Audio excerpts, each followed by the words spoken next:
Babe, sit down. Sit down, let me tell you what happened to me.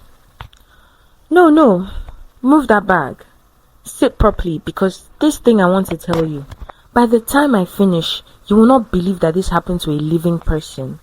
You will think I am making it up. I am not making it up. I wish I was making it up.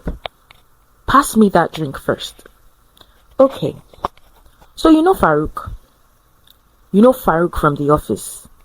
The one I was always telling you about. Tall, Hausa, works in business development, sits 2 floors above me. The one with the voice. You know the one. Stop making that face. You know exactly who I'm talking about. That Farouk chased me for 7 months.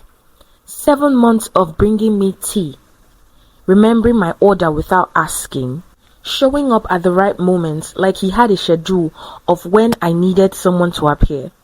7 months of me saying no, him saying okay, and then coming back again 2 weeks later like the no had expired. My concern from day one was simple. I told him straight, I am Igbo, I am Christian, you are Hausa, you are Muslim. This thing you are trying to start, where exactly does it end? He looked at me like I had just said the silliest thing he had ever heard. He said, Chisom, my family are not like that. My mother went to university. My father worked with people of all faiths. They care about character. He said religion is between a person and God and not between 2 people who love each other. I said, and your family will accept me. He said, my mother will love you. Chai, the confidence of this man. I said yes on a Friday in the car park. He held my face like I was something precious. I drove home feeling like a whole movie. Should have just kept driving, Sha. Should have driven straight to Enugu and stayed there under my grandmother's supervision where no Farouk could reach me. Now let me tell you what I did for this man before Ramadan even started. Before we even get to the fasting part. So you have the full picture and you understand exactly what kind of woman was inside this relationship. His birthday was in February. I planned a surprise. Not the small kind. I booked a rooftop, coordinated with his friends, ordered a cake from that expensive place in VI that I had been telling myself for a year I would order from for my own birthday. My own birthday. I spent that money on this man and told myself I would sort myself out next year. I picked up his dry cleaning twice. Twice! Because he had a presentation and was running late and I was passing by. I was not passing by. I went 40 minutes out of my way on 3rd Mainland Bridge during Lagos traffic to pick up a man's dry cleaning and drop it at his office like his personal assistant. His colleagues saw me and smiled. I smiled back like I was doing something romantic and not something deeply questionable. I edited his performance review, the one he submitted to HR. He sent it to me at 11 p.m. saying, babe, your English is better than mine. Just clean it up small. I stayed up until 1 a.m. fixing this man's performance review so he could impress his manager. His manager then used that review to recommend him for a raise. A raise he got that I wrote. I wrote the man a raise and did not collect a commission. At the time his car went for repairs, 3 weeks I was his personal Uber. Every morning I picked him up. Every evening I dropped him. Rain, traffic, 3rd Mainland at 7 a.m., the whole thing. 3 weeks. My fuel, my time, my car. He bought me perfume at the end. Nice perfume. I will not lie, the man had taste. But the fuel alone cost more than that perfume, and we both knew it, and neither of us said anything. That was the relationship before Ramadan. Me giving. Him receiving it like it was his natural right, and me mistaking his comfort for love. So, Ramadan starts. He comes to my desk on the first morning and says, fast with me. Not, would you like to fast with me? Not, I know you're a Christian, but maybe consider. Nothing like that. Just fast with me. With those eyes like the request was already approved and he was just informing me. And what did I? Chisum Ezenwachi, do. I poured my tea down the sink and started fasting. Same day, no transition period, no preparation, just immediately. For this man, I entered Ramadan. Adeze, I skipped Ash Wednesday. I did not collect my ashes. Do you know the last time I missed Ash Wednesday? Never. Since I was 6 years old, I have collected my ashes. My mother would have fainted if she knew. My grandmother would have started a deliverance session. But for Farouk, I looked at Ash Wednesday on the calendar and kept scrolling. Lent? What Lent? I didn't observe Lent once. I was too busy not eating until 7 p.m. for a man's religion to have energy left for my own. And his family, babe, his family accepted me like I had been there for years. His mother, Alhaji Ramatu. This woman held my hands the first time I came for iftar and said, "So you are the one," like she already knew me, like she had been waiting. She sat me next to her, put food on my plate herself, laughed with me, asked about my family. By the third visit, she was calling me our wife in front of people, out loud, casually. But let me tell you about this woman properly, so you understand why that Thursday hit the way it hit. Alhaja Ramatu was not a normal mother-in-law situation. This woman made me feel chosen, not tolerated, not accepted despite my background. Chosen. Like Farouk had brought home exactly what she ordered. The second time I came for iftar, she pulled me into the kitchen, just me and her. She tied an apron around me herself, handed me a spoon, and she said, "Stir this." Like I had always been there.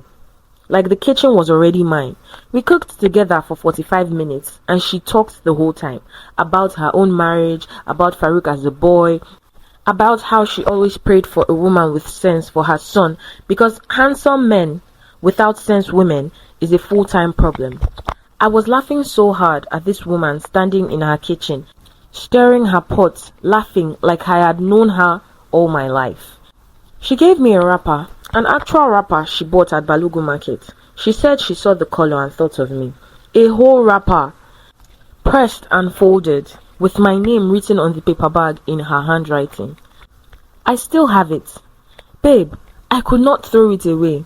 I tried twice. It is still in my wardrobe right now, sitting there, judging me. One evening, Farouk stepped out to take a call, and it was just me and his mother watching TV. An advert came on, one of those sentimental ones with a young couple and a baby, and she patted my hand without looking away from the screen and said quietly, "Soon." Just that one word, soon, like it was already decided, already written, already on its way to us. I texted my mother that night. I said, "I think this is it." My mother said, "Which one is it?" I said the Muslim one. My mother did not reply for 4 hours. When she replied, she said, "God knows best," which in mother language means I have serious concerns, but I can see you have decided, so I am handing this to God directly. And I had decided because of this woman, because of the wrapper and the kitchen and the soon and the hand pat and the our wife at the table. I had decided completely. I called Adeze that night and said, his mother called me their wife.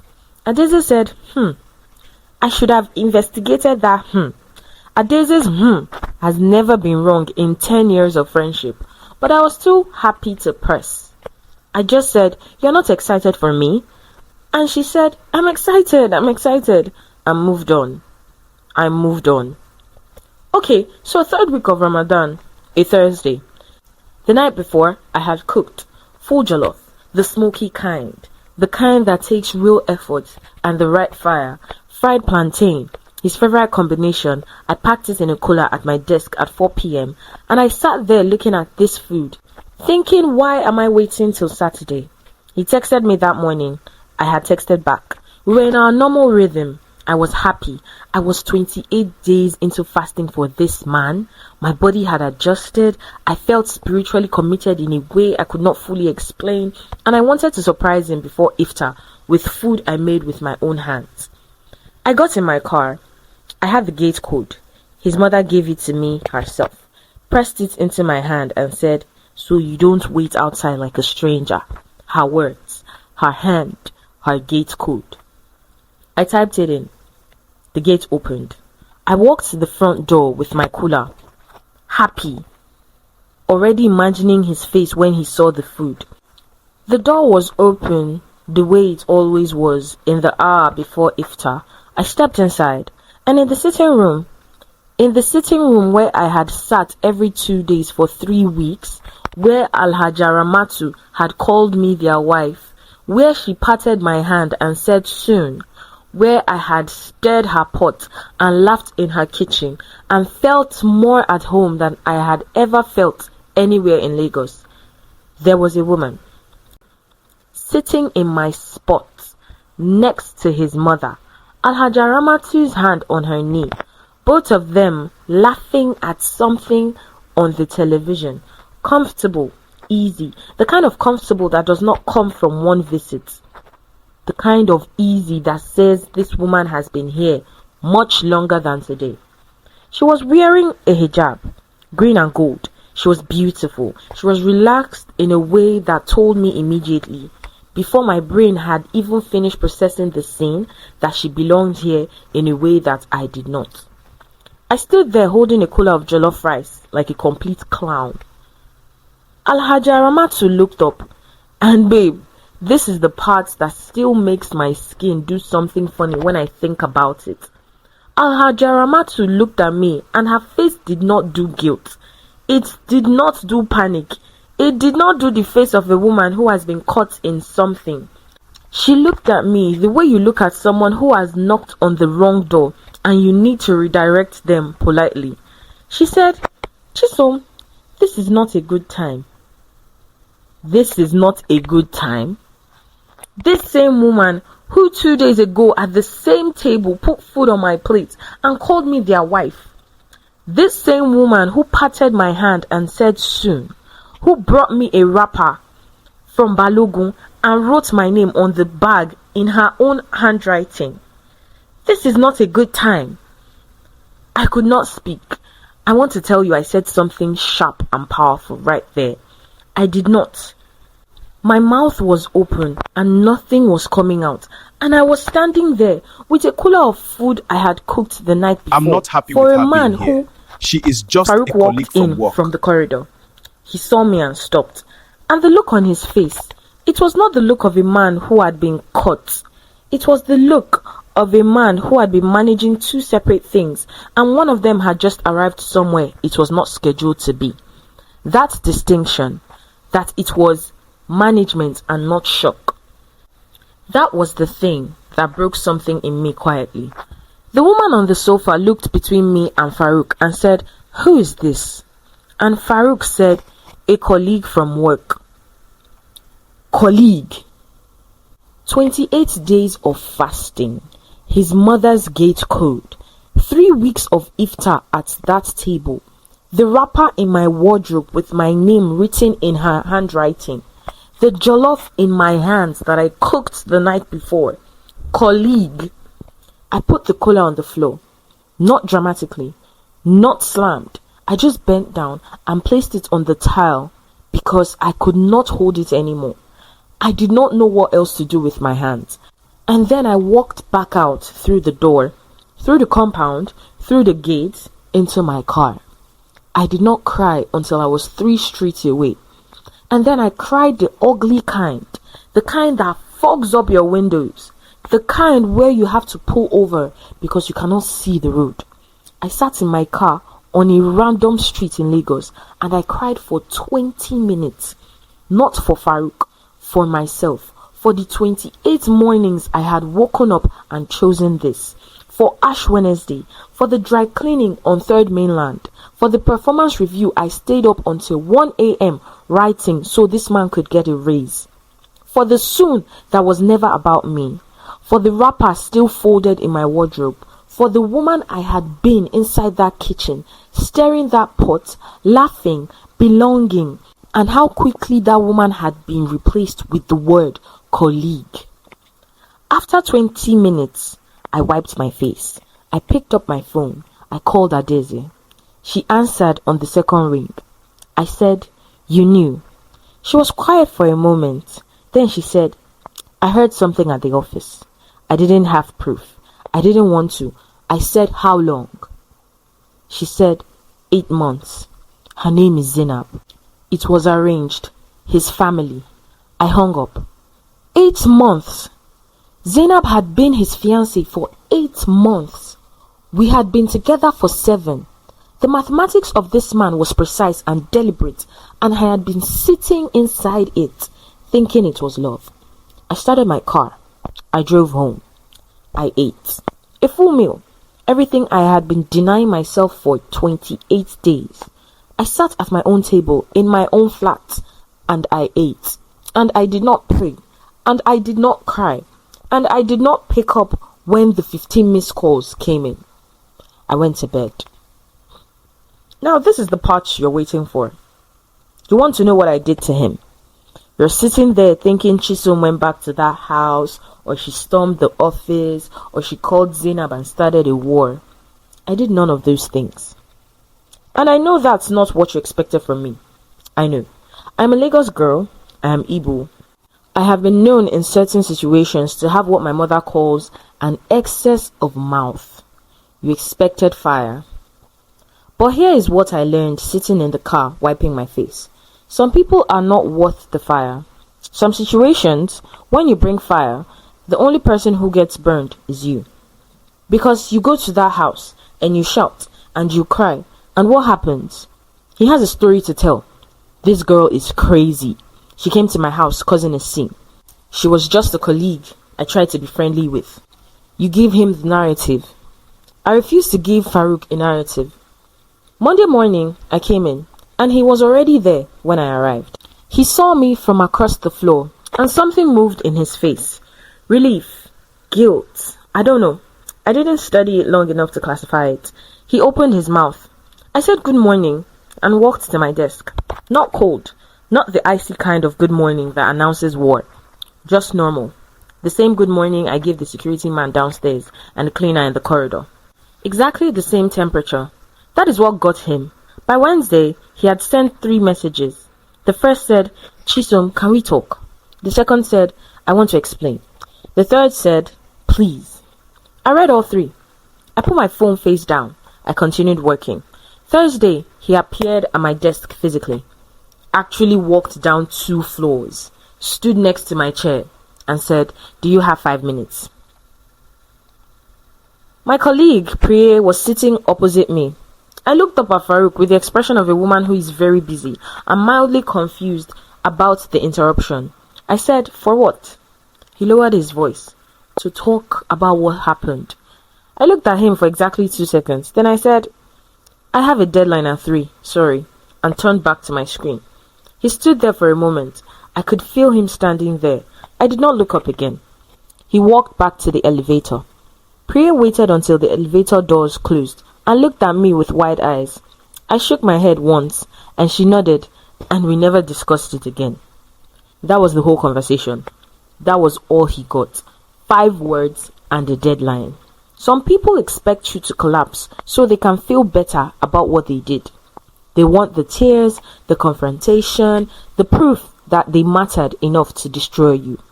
Farouk stood at my desk, waiting for evidence of his own impact. I gave him a deadline, and he turned back. He never came to my desk again. I applied for the Abuja office in April, not because of him.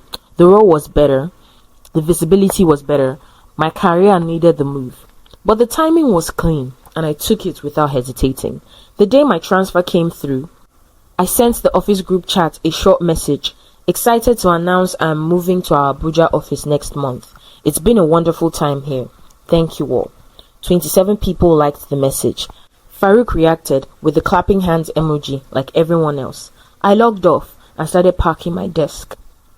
I moved to Abuja in May. New city, new flat, new rhythm. I went back to church. Properly, fully, the way I had gone before I let a man rearrange my spiritual life for his convenience. The first Sunday, I sat in that pew and the choir started. I cried a little, and I did not care who saw. I started seeing someone new, slowly, carefully, with the specific caution of a woman who has recently learned the price of moving too fast for someone who was never going to match her pace. He is Yoruba, which my mother has opinions about, but he makes me laugh without effort and shows up without a 7-month campaign, and has never once asked me to fast for him. Last month, Adeze called me. She said the wedding happened, Farouk and Zainab, traditional and white. She said he looked fine in the photos. I said, good for him.